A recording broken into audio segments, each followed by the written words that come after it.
Welcome back to the Donkey Vote podcast with Francis. Tobias. And George. These interviews will be focusing on the past careers of politicians before they entered parliament. With a strong intention to our audience that anything is achievable no matter what you studied in university or college. If you like this sort of content, please make sure you like, subscribe, comment, and share with your friends. Also, we are on YouTube and Spotify, so make sure you follow us on those platforms. Make sure to follow us on Instagram as well to keep updated with the latest episodes and reels that we release.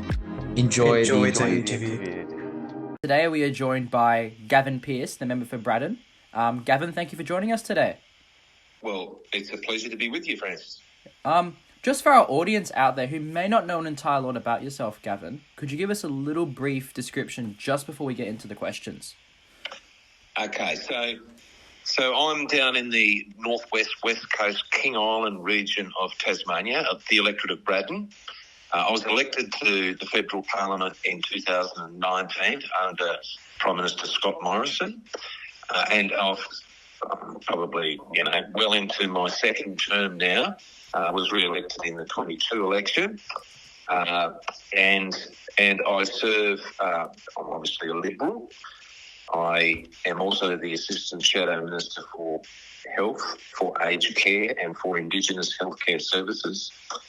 I sit on Defence, Foreign Affairs and Trade, the Standing Committee, as well as a number of others around the traps in Parliament.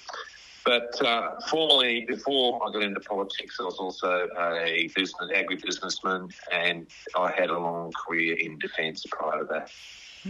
That's quite a broad sort of career before entering politics, and I'd also like to add as well, a lot of the seats in Tasmania are very, very marginal, considering the member before you was a Labor member, and the member before that was a Liberal member. So in the past, prior to 2019, there's been three members in the span of just over a decade. So Tasmania in general is a very, very sort of, marginal sort of state. But I think, Gavin, you've proved that, if you work really hard, you can make the electorate a lot more safer. And I think you've got your margin up to about 8%, which is a pretty safe seat now, considering what Braddon used to be not even a decade ago. And you've obviously done your homework, but you're right. Braddon has traditionally swung. It's almost Liberal, then Labor, then Liberal, then Labor. Then, even some by-elections there that upset the status quo. I think I was the first Liberal to hold this seat this century. For instance, it's not since the 1990s that it was held consecutively. But, in the 22 election, as you rightly point out, the swing that went to the electorate of Braddon, to my seat, was the strongest swing, positive swing to any coalition member in the country. So you're right what you say. If you do the hard yards and you're honest to your people and stick up for them like, they elected you to do, then they will reward you. And I'm very grateful and very honoured and very humbled, Francis, to be representing, as far as I'm concerned, the best region and the best state, the best country in the world. Yeah, and I totally agree with you there. The hard work you put in and the effort you put in will be rewarded. And you are pretty lucky to represent such a great region in Braddon and a great region in Tasmania, because in the lower house in Australian Parliament, federal Parliament, there's only about 5 members from the whole of Tasmania. So you are one of those 5 who represents Tasmania. So it's quite an honour to represent them in the lower house and represent just your community in Braddon, which, as you said, it's been a marginal seat for quite a while. So you got to take those sort of opportunities every time, when it comes to an election. Got to work really hard to try, keep your support at a really strong range. Yeah, you do. And Braddon is, of course, some down here call it the Wild West. Right on that third of Tasmania. So I have about 21,400 square kilometres. It's the northwest western third, goes all the way to Port Davey in the bottom of the state, and it includes a little island called King Island, which sits in the middle of that strait. There are 1,580 people on that island, and I help them out with the issues that they have as well. Yeah, and that's incredibly important, to help out those sort of local communities for sure. I think we'll get straight into the questions, Gavin. So my first question to you is, how was your high school and university life, and do you have any memorable moments? Well, it's been a while, but I come from one of the old, what they call the old family. So, okay. I'm a sixth generation farmer from a place called Sisters Creek on the northwest coast. My ancestors developed that country back in the 1850s. And consequently, we're now ingrained that surname is synonymous with farming on the northwest. So consequently, grew up in the local region and was schooled in Wynyard, went to Wynyard High School. And at the, this is probably different to most politicians. At the age of 15, I was in grade 9 at high school. I left school and went to do an apprenticeship, an agricultural apprenticeship. So I was a 15-year-old shared dairy farmer, and looking back on it, I didn't realise how young I was back then. But anyway, I did my apprenticeship there and in the agricultural space, and went to Laurie Bonney Agricultural College. And then we suffered an international commodity drop in the price of milk. And that meant that I needed to go and find some off-farm job to do. Yeah. My family had also, along the years, every generation of my family had served in the military, in the army, and it went back to the Second Boer War. So that, we've got a photo frame up the hallway of all the ancestors, a big long line of them.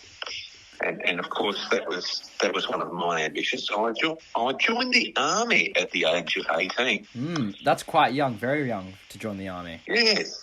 Didn't feel I was that young at the time, maybe, but nevertheless, I joined the Australian Regular Army and went to Kapuka. Was allocated to the Royal Australian Corps of Signals as a combat signaller. And, did my various corps training and all the rest of this, and was then posted to South East Queensland, place, Gallipoli Barracks in Enoggera. And did reasonably well in army. I was a young bloke that come from a good farming family. Was used to the rigours of outdoor life, and the other thing is I've been in business. I've been a shared dairy farmer for 3 years, even though I was only 18.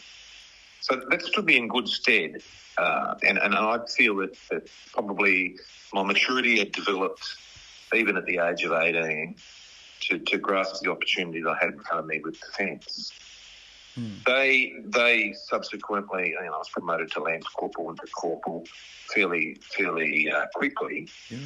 But they did recognise the fact that although I had the ambition, although I had the ability, although I had probably some of the skills, I didn't have the academic schooling that I needed to progress in the Defence Force. Yeah, because I think, just to say, Gavin, I think a lot of, around now in the Defence Force, as what I've seen, across, the last couple of years, a lot of the high-ranking members now of the Defence Force have, gone to university, gone to the Australian Defence Force University and, studied there. So it's quite, it's not very normal. It's quite normal now to go to university and join the Defence Force, I think. Yeah. So they had a thing called an education corps back then, and it was they basically got all the retired, headmasters, headmistresses, and older teachers, and we had to go and do. They put me through adult learning. I had to do year 10, 11, and 12, and I did that in 8 months. So It's just a crash course. They cut everything out of the curriculum that isn't necessary. So, spelling, punctuation and grammar, the writing skills, the numeracy that you need, they really cut it down and they really did feed it into you. And it changed my life. That that adult learning that I did, that year 11 and 12 crash course that I did, those teachers changed my life. And whilst I probably was a little bored at school because of the nebulous subjects that I wasn't necessarily interested in, suddenly everything mattered. Suddenly everything was real. Suddenly I knew that in order for me to do well in my chosen vocation, that I needed those skills, knowledge and attitude necessary for that, and it was important. So I didn't come back and finish my education. I actually come back and found education and found how transformative that was. And then I basically stayed and was promoted through the ranks to class 1 in the end. And I ended up, my last job in defence was I was the wing sergeant major of the Joint Electronic Warfare and Signals Intelligence Training Centre in Kabbalah, in southeast Queensland. So I had the opportunity to serve overseas in New Guinea, Bougainville, went to the Solomons for a while, and in 1999 was part of the interfet with Jim Cosgrove in the Timor crisis, so the active service that we saw in East Timor, served in all over the world. During my 20 years service, met my beautiful wife, who was she was a major in the army, an officer, aviation corps officer, and we had a little boy. He was 2 at the time that we both decided to leave defence. They posted my wife Amanda Jane to Townsville, and they posted me as the regimental sergeant major of Headquarters Special Operations in Holsworthy. And of course, my little boy, as I said, was 2. That must have been a very tough time.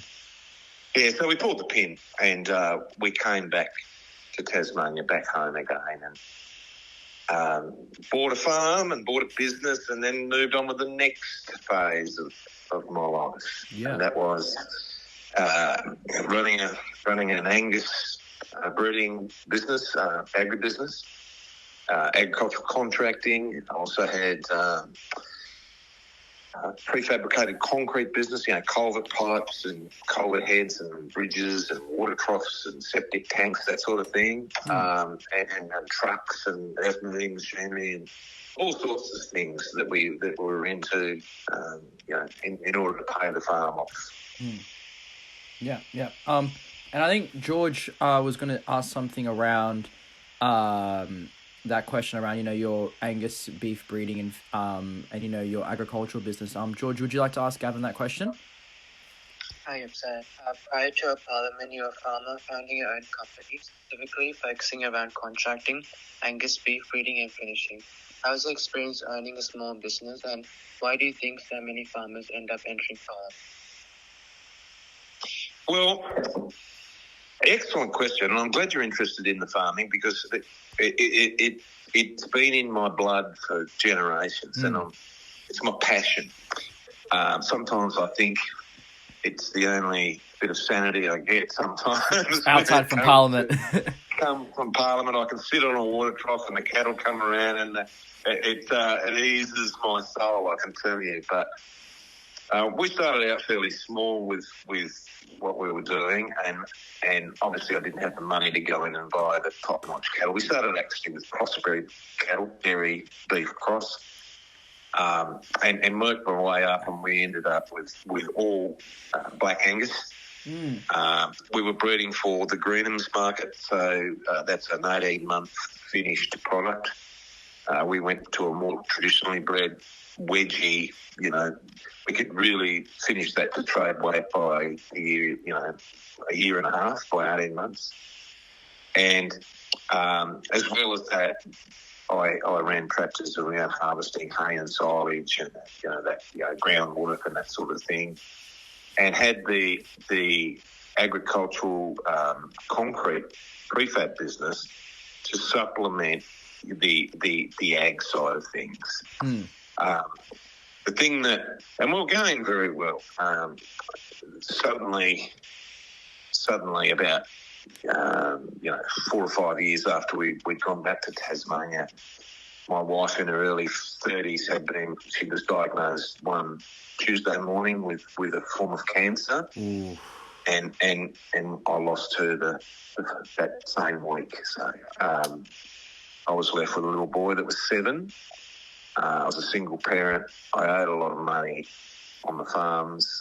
I had a lot of cattle. I had a lot of employees. I was in a truck 8 days a week, and had to sort of sell the concrete side off so that I could spend more time with my little boy Hamish.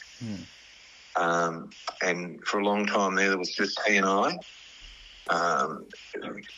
The sale of that other business, that supplementary business, meant that I could pay my farms off a little sooner, and I needed to make Hamish my priority. So I've been a single parent, and I know what it's like to borrow money. I know what it's like to employ people. I know what it's like to have knocks. And I think that experience, although it's bloody tough, it sort of helps me when it comes to understanding many of the issues that my constituents have, because we've got to deal with all of that. And my job as a representative is to stand by people when they're hurting. And sometimes if you've been through it, they know that you've been through it. And it does help in a way. It makes you stronger. So. Yeah, it really, really does. And in that sense as well, that sort of experience is really, really crucial, I think, because, there are a lot of single parents out there, not necessarily just single mums, but a lot of single dads. And I'm guessing, you might be one of the only ones in Parliament with that sort of experience. To the next generation when something like that happens. And that sounds weird. You think everybody has that, but you really rationalise your life. You really take stock of what is important when you lose someone so suddenly. And, if you can use that, it's very difficult to turn such a negative into a positive. But if you can at least reconcile the fact that my priority was that little boy, and he made me stand up a little straighter and stop feeling sorry for myself, because he was my priority and he was what was important to me. And he's now 20. Oh, wow. And do you know that he knows absolutely everything, apparently? Really? He's a jack of all trades. No, I joke, but he's turned out to be a great young Australian and doing very well in life. And he hasn't lost what I think is important, and that is your caring part of your soul. Yeah, you need to.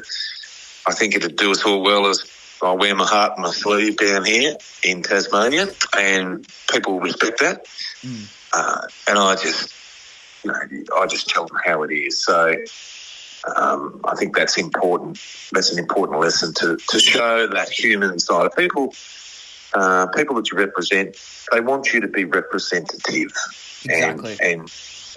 And that's sometimes, and I instructed on leadership courses for many years in the army, and I said that you can tell a leader because they're not afraid to expose themselves, and I mean be human and show that vulnerability because they know at any time that they're still the leader, and they have that air of confidence about them. That it's not a smart aleck confidence, but they have the presence that they're not afraid to be truthful with you. Exactly.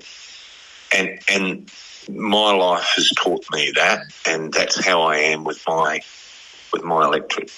You need to be authentic. You need to let them see what sort of person you are, and they respect that, and that's why I think we saw the result in the 22 election. You just got to be upfront with them, be honest. Exactly, and I think sometimes that's kind of lost in politics a little bit, especially around the world. You see many politicians not being honest and really just trying to vote grab and, trying to please as many people as possible.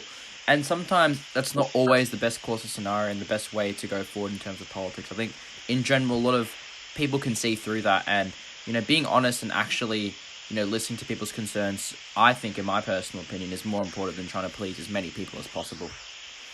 Yeah, and quite often it was the case. Even this morning, a constituent had an issue that he wanted me to raise. I said, well, it's impossible. What you're telling me, you're not gonna get your way. Now that's telling the exact opposite of what he wants to hear.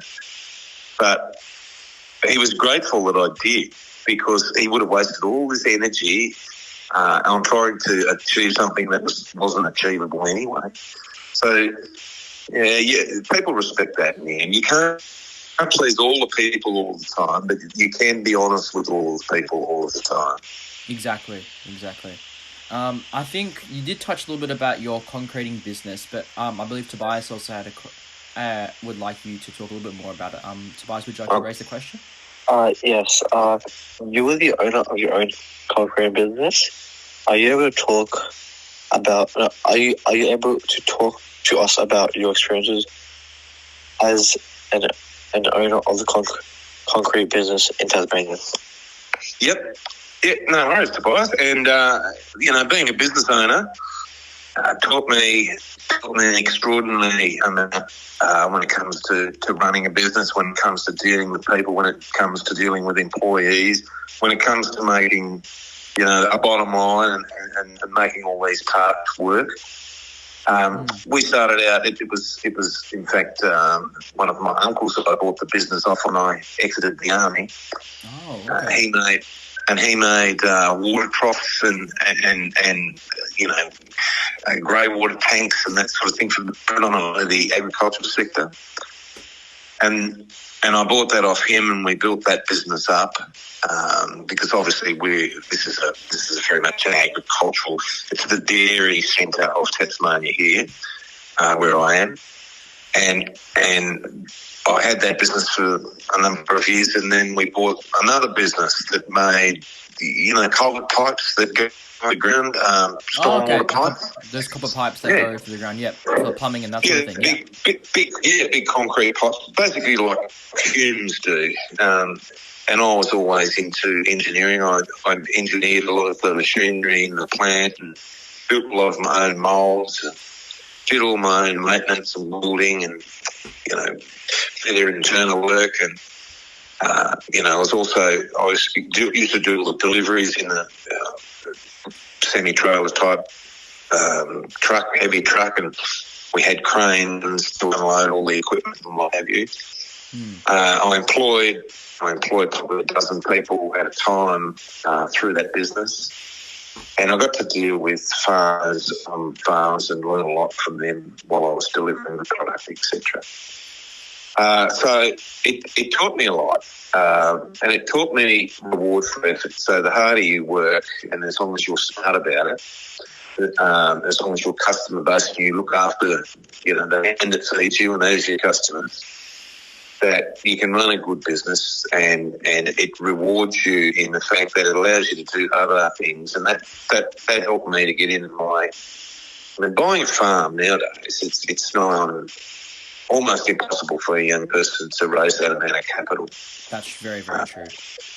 Yeah, so I've got land that's worth in excess of $20,000 an acre. So by the time you buy the land, by the time you buy $500,000 worth of tractors, and then you buy $1 million worth of stock to put on it, it's just out of reach for most young people.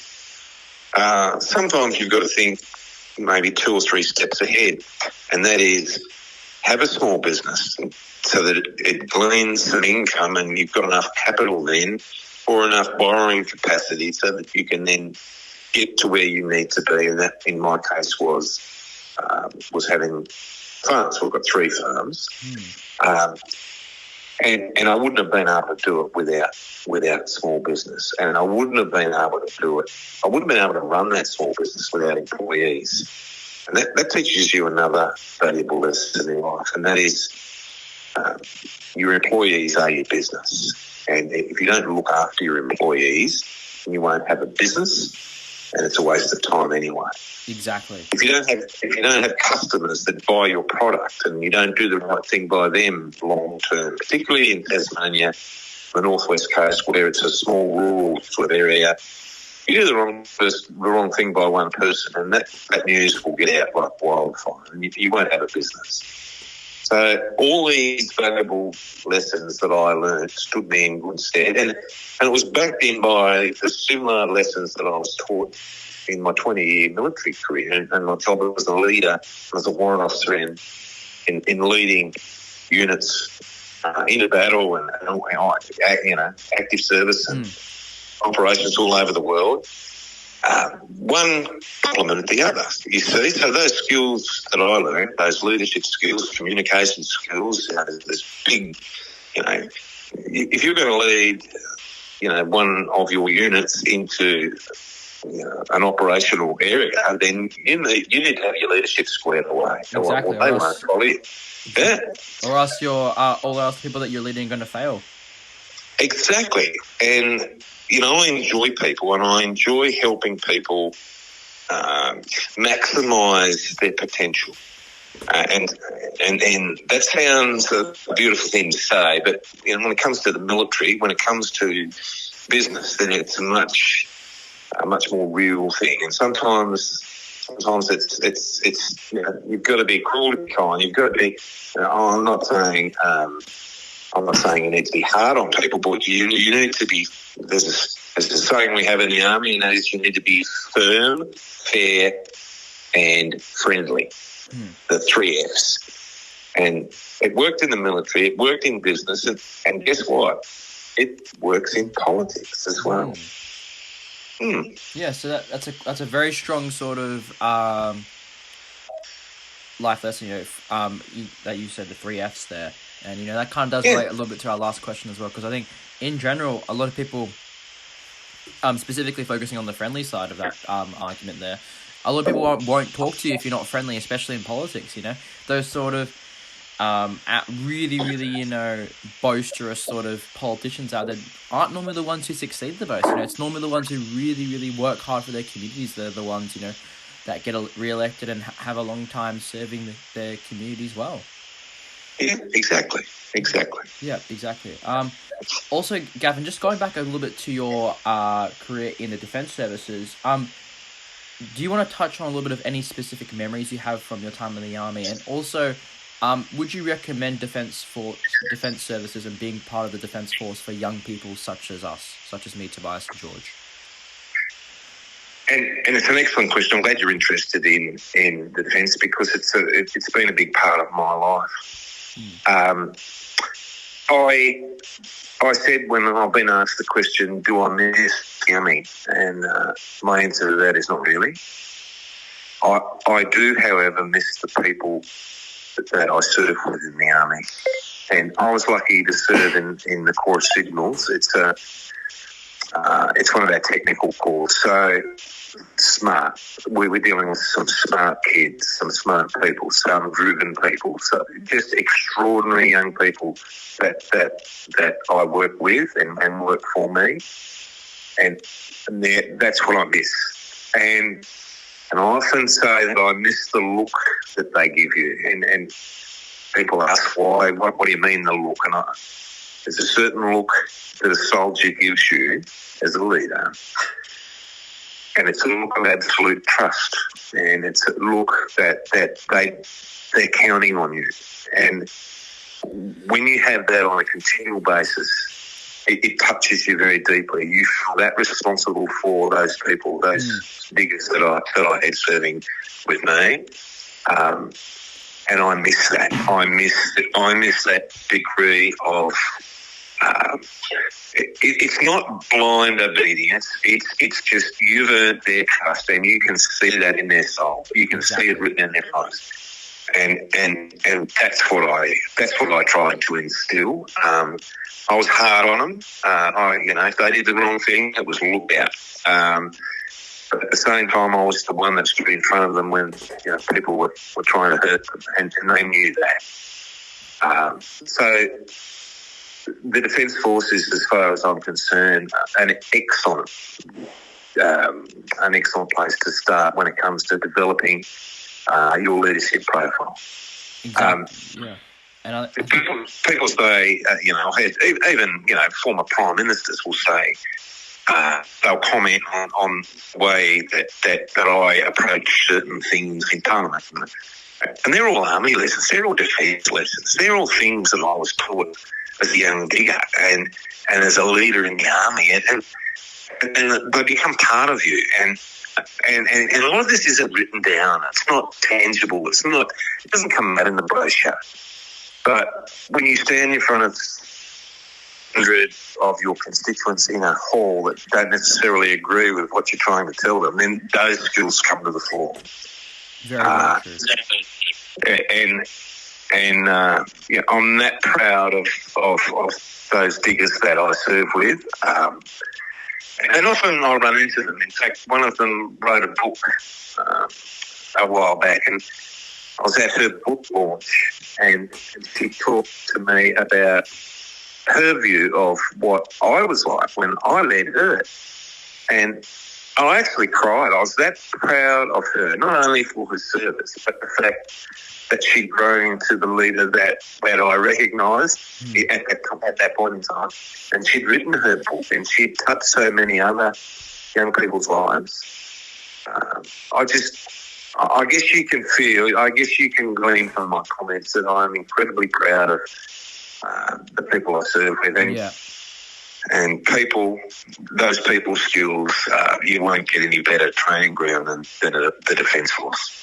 Very, very true. Those sort of life skills that you learn in the Defence Force, things that you hold forever. And as you said, all of the stuff that you've used, that you've learned in the Defence Force, those sort of disciplinary skills, you can use in Parliament today, and probably even in any sort of workforce or job that you have into the future. And I think it is quite sad that a lot of young people now aren't as interested in the Defence Force as they were probably back in your day, Gavin. So I think it's really great that you're speaking on this, and hopefully it entices more young people to join, either that be full-time Defence Forces or even just an Army Reserve.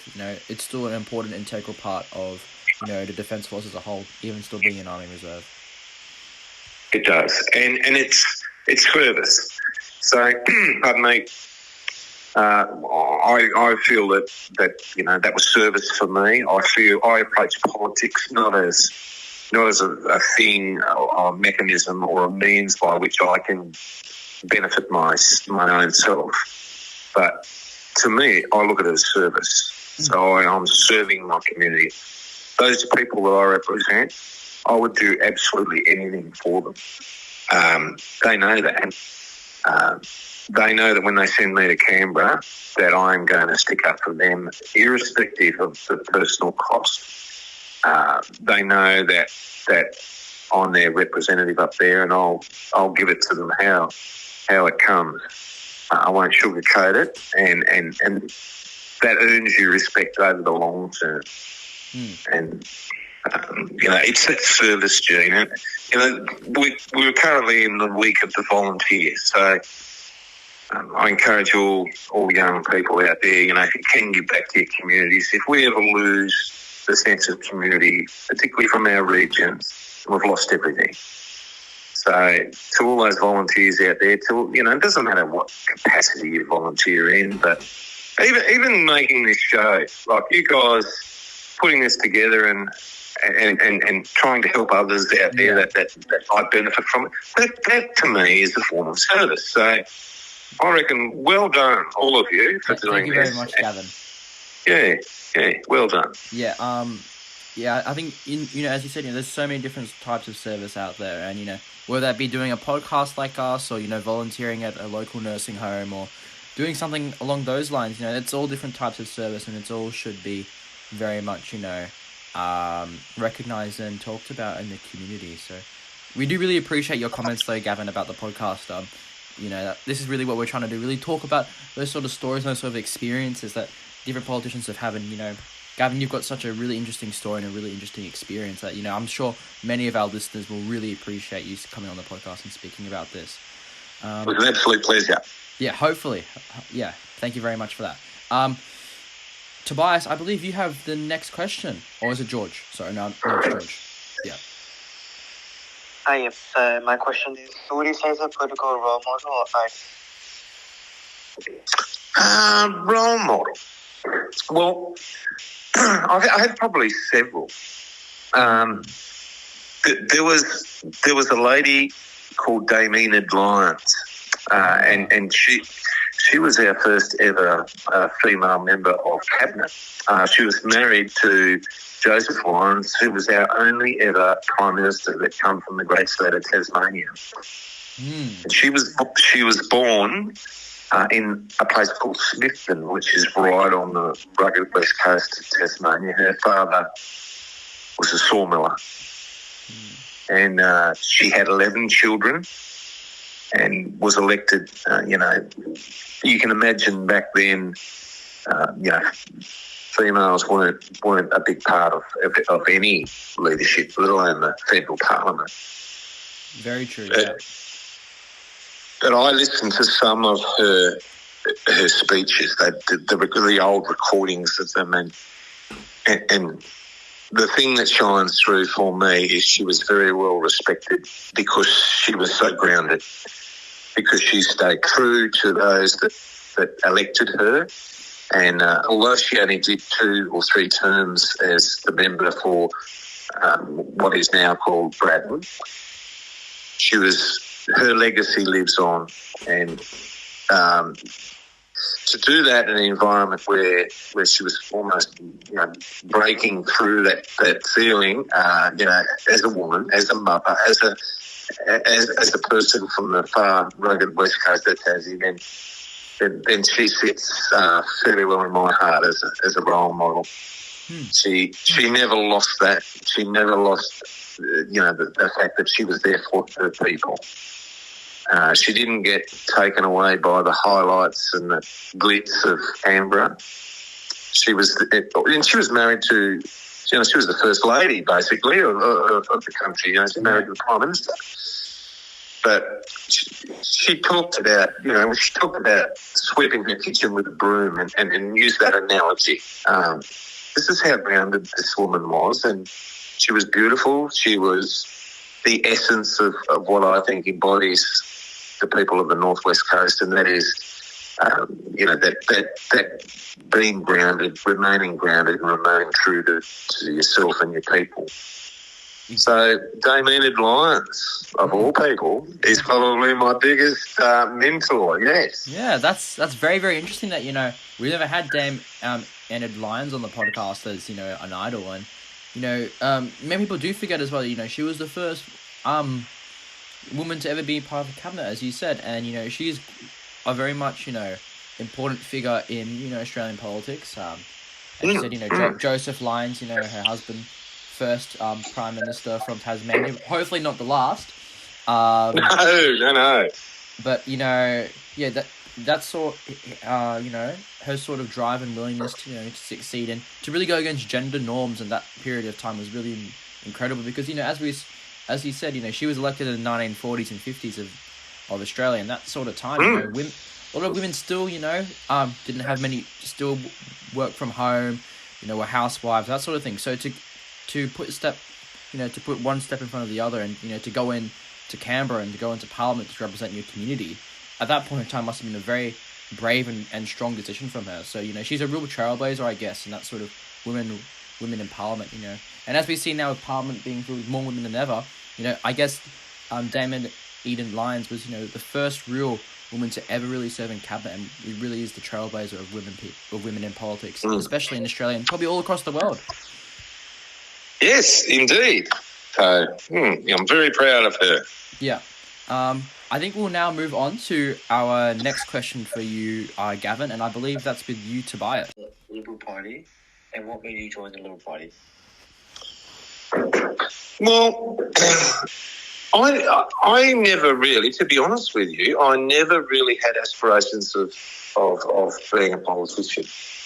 In fact, I was the vice chair of one of our farming cooperatives at the time, and I remember doing a speech of, it's basically an annual general meeting at that farmers cooperative, and there was a fellow there from the Liberal Party, His name is Senator Eric Abetz, the former Senator Eric Abetz. Now, he said, if you can do that in your capacity as the vice chair there, have we got a job for you? He recognised that 20 years service in the military. He recognised that 15 years in agribusiness, and at that point, that was the type of person that he wanted in the Liberal Party, and he convinced me to join. He convinced me to put my hand up, and they said, "Oh, well, we'll have to get your name recognition up, so that you can become elected." So normally you don't become elected on your first try, but a couple of hours into the polls being shut on that first election, I think we were a few thousand votes up. So, was elected recently. I think it was elected on 3-point-something%. Yeah. That was against a sitting Labor member. And the rest is history. So, again, I think the moral of that story, you talk about, your podcast and the subliminal messages that are written within that come out of that, is that we need to be looking for potential in people that might not even recognise where they want to go. And who knows, if Eric Abetz hadn't have been there and convinced me to do that, I may have still been on the farm. Who knows? Yeah, but you may still be looking after the cattle, at this point. Yeah, so look for the potential in others, and who knows what can come of it. Exactly, if you push someone out there to do something, as Eric Abetz did to you, you never know where that person's going to end up. So it's always important to try and push the people around you to succeed. Especially with what me, Tobias, and Georgia, then we're all trying to push each other to succeed and do well. So it really is important that we all try and push each other to succeed, because at the end of the day, you never know what's going to happen. And as in your case, Gavin, you ended up getting elected to Parliament. So it's all about pushing each other to the limit and trying to hope for everyone to succeed as best as they can. Yeah. I think we'll move on now to our final question for you, Gavin. So, finally, what's one piece of advice you'd give to students in 2024, especially those who are entering university or high school? That is such a complex question, and I don't think there's any simple answer to it. And I'm going to tell you a brief story about, it's not necessarily from politics, but he is a mentor of mine. He is a person that I look up to. His name is Dale Elvingston. He runs the Elvingston Group in Tasmania, and he was a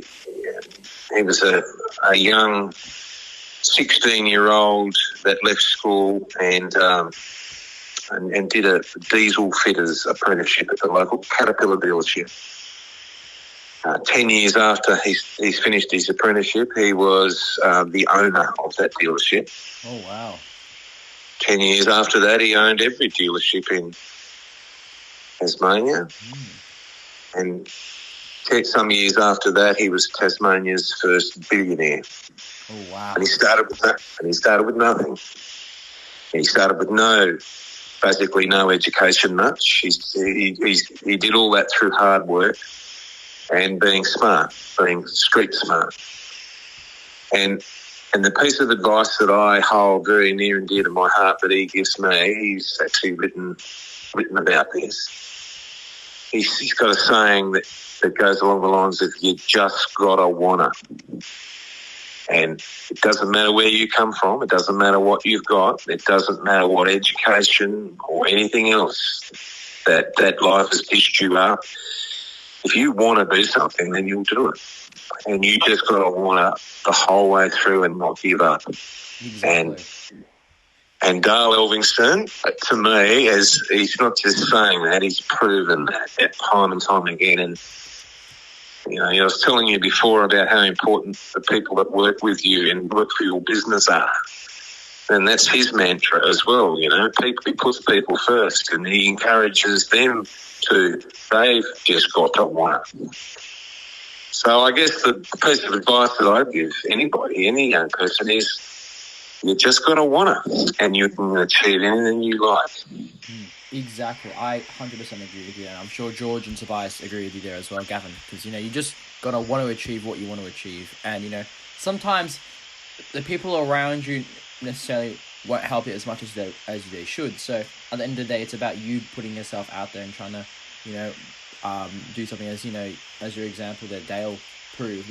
If you put yourself out there and you work hard enough, eventually over time you could end up being very successful and being Tasmania's first billionaire, as Dale did. So it's extremely important to put yourself out there and work really hard. And necessarily you don't have to have the grades to do as well in life. It's all about really, as you said, you can be street smart and just really working hard, I think, is the key to anything. Exactly. Not everyone's gifted, so it's all about really, really working hard and pushing yourself to the limit. And I'm probably an example of that. I never, I wasn't born with a silver spoon in my mouth, and quite the contrary.